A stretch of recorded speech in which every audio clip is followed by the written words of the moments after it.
और अब अपन देखें इसमें जो आगे दिया कि पहाड़ी की मलका के नाम से नेतरहाट को जाना जाता है। अभी दोस्तों अपन ने इसके पहले पढ़ा कि जो पर्वतों की रानी है वो अपन ने पढ़ा, और अब आगे आया है कि पहाड़ी की मलका, यानी कि जो पहाड़ की पूरी मलका है तो भले ही वह मलका ही रहे लेकिन उसको दोस्तों हाट यानी कि बाजार जाना पड़ेगा। यानी कि दोस्तों जो पहाड़ की मलका है वह भले ही मलका है लेकिन दोस्तों उसको अपने काम के लिए तो हाट जाना ही पड़ेगा, यानी कि बाजार उसको जाना पड़ेगा, यानी कि नेतर हाट आ जाएगा। यानी कि वह पूरे पहाड़ की मलका है भले है लेकिन उसको हाट जाना पड़ेगा, यानी कि नेतर हाट आ जाएगा। और इसमें जो आगे दिया है कि पूर्व का स्कॉटलैंड वो मेघालय को कहा जाता है। कैसे?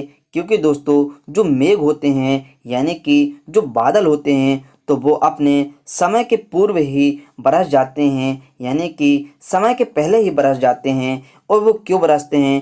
क्योंकि वो अपने पास बहुत ही ज़्यादा स्टॉक बनाकर रखते हैं, यानी कि स्कॉटलैंड आ जाएगा। और जो मेघ होते हैं वो पहले ही बरस जाते हैं क्योंकि उनके पास बहुत ही ज़्यादा स्टॉक बनाकर वो रखते हैं। और वो कौन रखते हैं? तो वो दोस्तों मेघ रखते हैं अपना स्टॉक बनाकर, इसीलिए वह पहले ही बरस जाते हैं। यानी कि पूर्व का स्कॉटलैंड मेघालय को कहा जाता है। और इसमें जो आगे दिया है कि अरब सागर की रानी कोची को कहा जाता है। कैसे? क्योंकि इसमें शब्द आ रहा है अरब और फिर आगे आ रहा है कि सागर की रानी, यानी कि दोस्तों जिसके पास अरबों रुपए होंगे तो वह सागर की रानी बन जाएगा।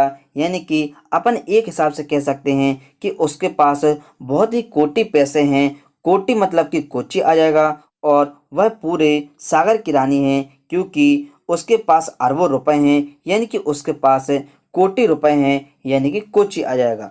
और आगे दिया है कि मंदिरों एवं घाटों का नगर जो है वो वाराणसी को कहा जाता है, क्योंकि यदि अपन देखें तो सबसे अधिक जो मंदिर मिलेंगे और जो घाट हैं वो दोस्तों अपन को वाराणसी में ही मिलेंगे। और जो आगे दिया है कि भारत का पेरिस जयपुर को कहा जाता है। कैसे?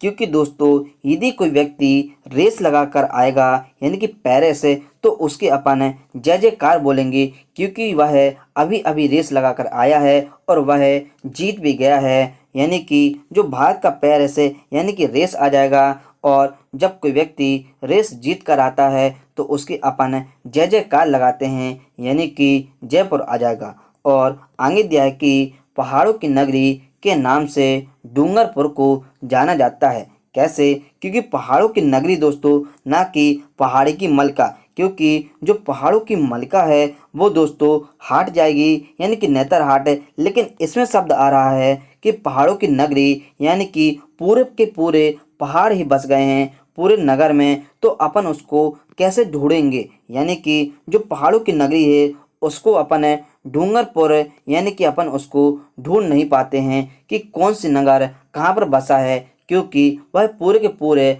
पहाड़ में बसा है। इसलिए अपन उसको ढूंढेंगे यानी कि डूंगरपुर आ जाएगा।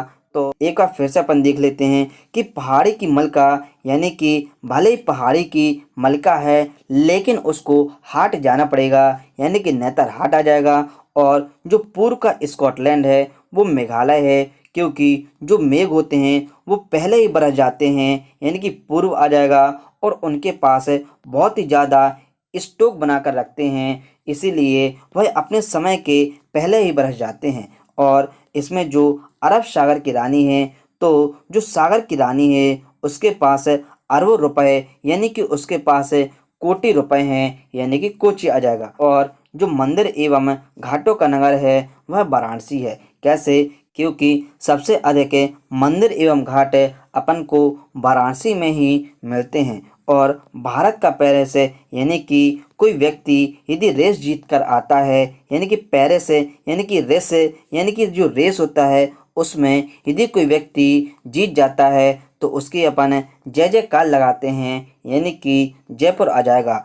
और जो पहाड़ों की नगरी यानी कि पहाड़ों पर यदि अपन नगर बसाते हैं तो उसको ढूंढना बहुत ही मुश्किल होता है, यानी कि डूंगरपुर आ जाएगा।